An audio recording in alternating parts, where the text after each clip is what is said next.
Hey, Grand Rising, everyone.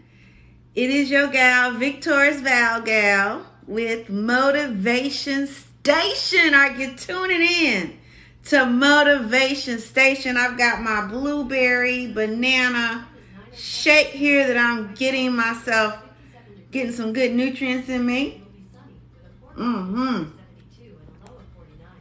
Wow. Google just told me it's going to be 72 degrees today. Oh, wow. I'm excited about that. So, hello. Come on in, everybody. Come on in. Hey. It is time for Motivation Station. You know that I come to you every day reading a book. And we are reading You Gotta Be Hungry by Les Brown. If you don't know who this man is right here, you need to know who this man is. His name is Les Brown. That's Les Brown. You can Google him. You should YouTube him. Oops. Sorry I said that. But anyway, you know what I'm saying. So let's get on into it. Gosh, we only have this much more to go to be done with the book.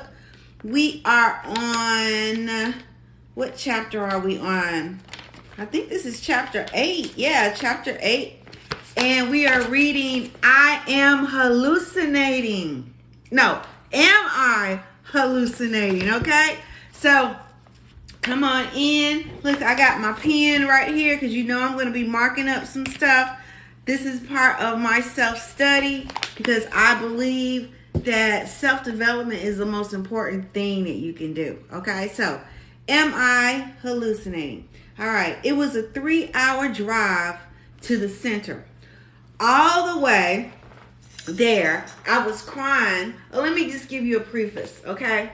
So he just had gotten out of the hospital, and he didn't even know he was in the hospital for 9 days because he's finding out that he is addicted to painkiller medications because he's been, being treated for cancer. But he's working, he's flying, he's doing all kinds of things. But his family just had an intervention. That means they invite you over like, hey, we're going to eat, we're going to have a good time. But when you get there, there's a whole bunch of people there and you in the middle. And they're telling you, listen, you got a problem, okay? And he didn't want to accept the fact that he had the problem. But 2 people were there that he did not recognize. Those people ended up owning some kind of a drug rehab facility. And so they said, hey, we're going to pick you up in the morning, take you to the drug rehab facility. You're going to be there for about 6 weeks, Mr. Brown. He said, take me now, because if you don't take me now, I ain't going. All right, so now he's going to the drug rehab, okay? So it was a 3-hour drive to the center. All the way, there I was crying and angrily talking to myself. It was completely surreal. I couldn't believe any of it. Me, Les Brown, being driven to a drug rehab center. No. Pain levels. I saw people do double takes looking at me. I could tell that some of them recognized me. My presence there was surely their entertainment that morning. I overheard a conversation between some of them who were discussing which celebrity I was. One guy said, "Isn't that Barry White?" Another one commented, "Looks like Gerald Levert to me." Then one of the ladies figured it out. "Oh my goodness, no, that's Les Brown." Further along the day, I had to go to a meeting. During the meeting, someone finally dared to walk up to me and ask me if I was Les Brown. When I said yes, he said, "Wow, I watch your videos." I later learned that one of the symptoms of withdrawal is hallucinations, and that some of them literally thought they were only hallucinating that I was there. Even junkies knew that Les Brown didn't belong in the rehab. The next day in the group, I listened as people got up and said their names and gave their drug of choice. I heard it all: crack, cocaine, heroin, meth, oxy. When it was my turn, I participated with the rest of them, although I hated being there and suffered extreme humiliation. I never looked down on anyone. I tried to close myself off from other patients. I stood up and told them my name and all the drugs I was taking. After I finished, one of them responded, "Oh, wow, you're on the big horse." I didn't even know what that meant, but I knew it did not sound good. As I think back on the experience, it amazes me that even in that state, I was still motivating and inspiring people. Once the residents learned who I was, many of them came to me for advice. They loved talking to me, and even in my weakness, I empowered them. Everything happens for a reason. Some we may never understand, but I believe my presence there changed somebody's life.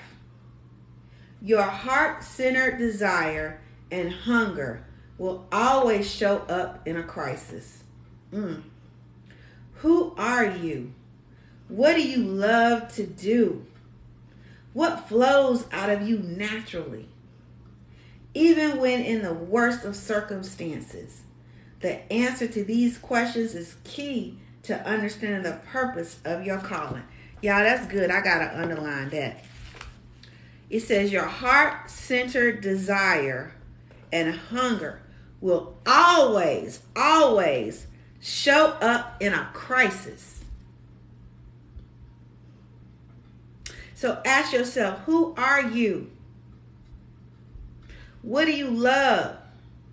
What flows out of you naturally? I'm asking myself this. Even when in the worst of circumstances, the answer to these questions is key to understanding your purpose and your calling. This is good. As much as I enjoyed helping the other residents, by the 5th day, I just couldn't take that place anymore. I went into the director's office and said, "Listen to me. There are 2 types of drug addicts. Some people seek out and buy drugs, and those who are prescribed drugs. Those are the 2 types. I've never bought any illegal drugs in my life. I've never gone out to get drugs because of some craving. I'm not a drug addict. These medications for pain were prescribed by my doctor." He looked at me and said, "Every junkie has a story." I lost it. And the calling, and you calling me a damn junkie? I quickly grabbed the telephone that was sitting on his desk, and I was prepared to bust him in the head with it. Fortunately, there was a staff member close by who came up to me and peacefully suggested for me to calm down. Her presence reminded me of something I'd heard many years ago. It's very easy to get into trouble, but hard to get out of it. Her voice resonated with me, and so instead of using the phone to catch a criminal case, I used it to make a call to Patrick, my second son. I told him, in no uncertain terms, that he needed to come and get me from that place immediately. He tried to reason with me and said, "Daddy, we paid a lot of money for you to be there for 6 weeks." My mind was made up and I was irate. I screamed at him, "I don't care about any of that. Come and get me now, or I'll leave here walking." He knew I was serious. I probably would have frozen stiff in the cold winter night if I had walked, but I was getting out of that place one way or another, so he agreed to pick me up as soon as possible. On the 3-hour drive back, he and I argued the entire time. I know he was worried about what would happen to me if I returned home and continued to use the drugs. Patrick insisted that I was always determined to get my way. He tried to urge me to look at what it was costing me. I could understand his point of view, but I let him know that I couldn't get off the medications in that environment. I'd have to do it on my own. Woo! Give me freedom or give me death. During my time at rehab, I learned a lot about the drugs that I was taking. It was the other residents who educated me about withdrawal and drug interactions and the recovery process. Although I left there still in denial about being an addict, I was at least educated enough to know what to look for. It didn't take long for the scales to finally fall off my eyes once I was home. I was on a buffer drug while at the rehab. When I returned home, I was not taking it any longer, and my body began to crave the painkillers. That is when it finally hit me. I was indeed an addict. When I realized that I truly was battling addiction, I did my research to determine the best way to win this fight. I went to a variety of counselors, including a psychiatrist and psychologist. I also went to various medical doctors and talked with them about how I should proceed. Once I found a doctor that I felt comfortable with, we talked about options for getting off the prescription painkillers. She recommended that I take a medication called Suboxone, Suboxone, to help wean me off. I remember the name of the medication she suggested one of the group meetings at the rehab center. One of the residents had mentioned that he was in the process of trying to get off it. Thinking of his story, I asked the doctor if the medication she was recommending was an addictive substance. Get this. She confirmed that it was. Golly, and informed me that I would need to take it for 1 or 2 years to safely and effectively get off the painkillers. So you got to take an addictive drug to get off of an addictive drug. Does that make sense, y'all? That just don't make sense to me. You got to take an addictive drug to get off of an addictive drug. I was blown away and dumbfounded.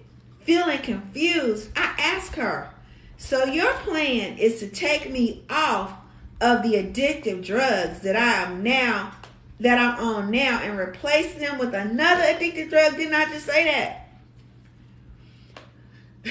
When she again confirmed my fears, I emphatically let her know that there was no way. So y'all, you see why you gotta ask questions? You gotta think. Because people just say, oh, that person knows best. They're expert. They're going to give me this. It's going to help me get off this drug. And they're actually giving you another addictive drug. Sound like a setup to me. Okay, let me keep going.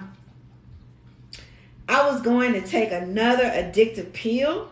I was going to take another addictive pill. I also informed her that I would no longer be using her services and that I would stop using the drugs on my own. You know, we got the answers inside of us, don't we? For everything.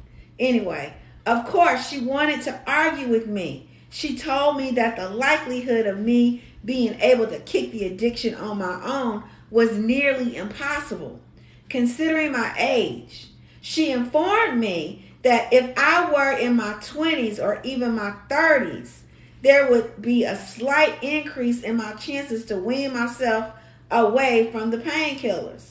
However, she believed that at my age, there was just no way I could do it without using some type of buffer drug to help with the process. In her professional opinion, the symptoms of withdrawal would most likely kill me. At that point, nothing was going to convince me otherwise. As I was leaving her office, I made the declaration to her, "That's fine. I'd rather die than stay addicted to something I never wanted to begin with." Come on, y'all. It sounds like a setup to me. What y'all think? Dang. It was hard to get to the... I understand what the doctor opinion is, but I just don't get it. I really don't get it. Okay, anyway. It was hard to get to the place of acceptance concerning my drug addiction. But once I accepted it... Come on, wait a minute. This is a point. But once I accepted it, he accepted the condition that he was in. He accepted where he was. Like, instead of just putting it off and saying, I'm not an addict. He's accepting the fact, okay, this is where I am. I'm an addict. Now what? Okay? So once I accepted it, I was hungry. Look, number 2, I was hungry to be free of it. This is good for me. And nothing would stop me. Number 3, nothing would stop me. Not even the threat of death. That's good. That's 3 points right there. Accepted it. Hungry to be free of it, to be free of your situation. Your situation may not be pain killers. It may be financial. You tired of just being broke. Accept where you are. Be hungry to be free of it and let absolutely nothing stop you from doing it. Come on now. Come on. My loved ones were up in arms about my choice to quit cold turkey. I feel terrible for what I put them through. I can't imagine that it was like what it was like for them. After I finally got off of the drugs, I found pills hidden everywhere. Oh my God. He said, after I finally got off the drugs, I found pills hidden everywhere. They were in my socks, the cushions, the couch, in drawers, and so many other places. I remember finding some hidden pills one day after my addiction ended and asking, "Who put these here?" My kids responded, "You, Mister, I'm not an addict." "You, Mister, I'm not an addict." My children were trying to save my life, but my arrogance and ignorance were making me deaf to their pleas. Then, when I finally accepted my addiction, they had to face the fear that I might kill myself through withdrawal. That had to be horrifying for them, and I will never be able to accurately express my remorse and regrets. Please forgive me. Ooh, let me read that again. It said, then, when I finally accepted my addiction, they had to face the fear that I might kill myself through withdrawal. That had to be terrifying for them, and I will never be able to accurately express my remorse and regret. Please forgive me. Wow. The process. Although I do not agree with the use of addictive medications to wean patients from painkillers, I do agree with the part of the doctors advice. I would not recommend that anyone quit a drug addiction cold turkey. He got that in bold letters. I did not know what I was signing up for when I made that choice, and I would never suggest that someone take the route that I took. When your body is chemically dependent, denying yourself the chemicals can be just as life-threatening as using them. Wow. Quit by all means, but I suggest finding safe, non-addictive treatments that can help ensure you survive. Although I don't regret my decision to quit cold turkey, and it was admittedly worth everything I suffered to be free today, what I went through during the detoxification process was worse than a living hell. I will never be able to find the words to accurately describe it, but I will do my best to paint a picture for you. It began with dry heaving. If you've ever heard a cat trying to cough up a hairball, that is the sound that I made all day long. When I wasn't dry heaving, I was vomiting.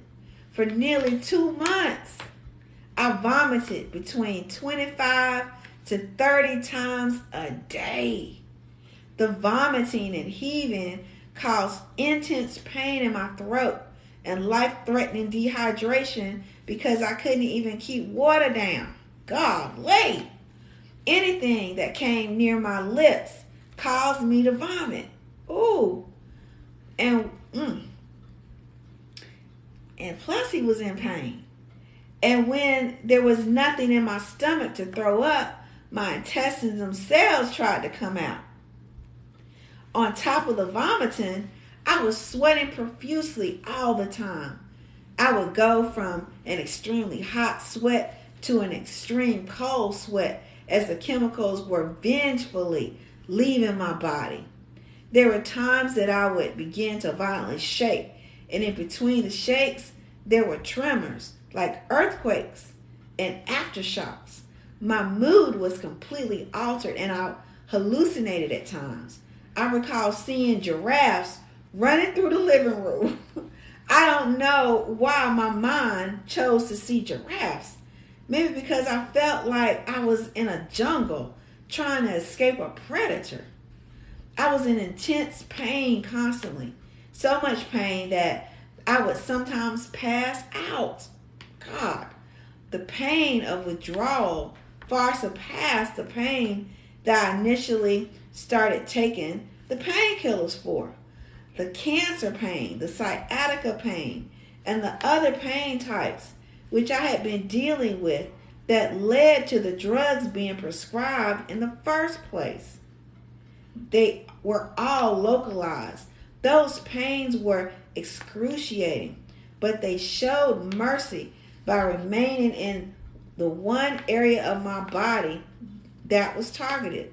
The pain of withdrawal was like ruthless, mercenary compared to the other pain I experienced. God, so the pain of withdrawal was worse than the pain of the cancer and the sciatica itself. It was unrelenting torture that consumed every part of my body and my soul. All my fluid levels and electrolytes were thrown completely off balance. On several occasions, I had to be rushed to urgent care where I was given fluids intravenously. On my 6th trip to the ER, I recall overhearing one of the nurses say, "He's not going to make it cold turkey. He's going to have to take that buffer drug." I can't say that I blame her or anyone who didn't believe that I could make it. Anyone watching what I was going through would have thought the same. But by that time in my life, my biological mother, my adoptive mother, my best friend, Bo, and my nephew, Wes Jr., had all died. I remember the days that I began doing something that I had never done in all the difficult situations in my life. I called out to them for help. I believed the angels, so I believed in angels, so I called on them all. Of course, I don't remember my exact words, but I screamed out something like this: Mother, who gave me life? I've never asked you for anything, but I know you hear me. Mother, who gave me love, I know you're gone, but I believe you're watching me, and I need you. Bo West Jr., please help me. Please hear me and help me get through this. I need you all right now. Please help me. I beg God and my heavenly family for help. And I believe that they all heard me and they all helped me. It seemed like the detoxification process would neither end, but eventually it did. I knew that it was over the day I finally woke up without dry heaving. I wasn't sweating anymore. I could eat without vomiting, and I was no longer trembling. That was one of the best moments of my life, knowing that I had made it through to the other side of the withdrawal. The detox only lasted 8 weeks. Okay, but it felt more like 8 years. Nonetheless, it was over. I was free. I had won. Woo! Even with all that I've shared about this process, I will never be able to accurately describe to you what it was like to go through that period. Although I have never experienced anything as painful or as intense as those 60 days. Wow. I am living proof that there is nothing as powerful as a made-up mind. My children, my counselor, and my psychiatrist were all in shock that I was able to go cold turkey, ridding my body of prescription painkillers. But I wasn't. I was hungry, and I knew I would win. Come on. I was hungry, and I knew I would win. When you have a heart-centered, unshakable faith, compounded with now urgency that is growing continuously with the right relationship impact and unequivocal yes, Lord, your chances of winning will be improved exponentially. Good Lord, y'all. That was so good. That is the end of that part right there. Okay. Ooh. And we're going to be going into the conclusion next, it looks like. I have Kobe Power. Oh, wow. We're going to save that for tomorrow. But guys, look. This has been absolutely fantastic. Okay. I love this book right here. This is a classic. It should be a classic. It only came out a couple of years ago, but I'm telling you, it's amazing. It's a great book. I learned a lot from that. And let's see. I don't think I've ever taken a prescription pain drug. I've never been addicted to anything unless it's food, right? I love food though. So maybe I can relate a little bit. But anyway, guys, this is your gal, Victorious Val gal. Listen, if the creek don't rise and the moon don't split, I will see you guys tomorrow. Okay? Take care of yourself. Cheers. Bye-bye.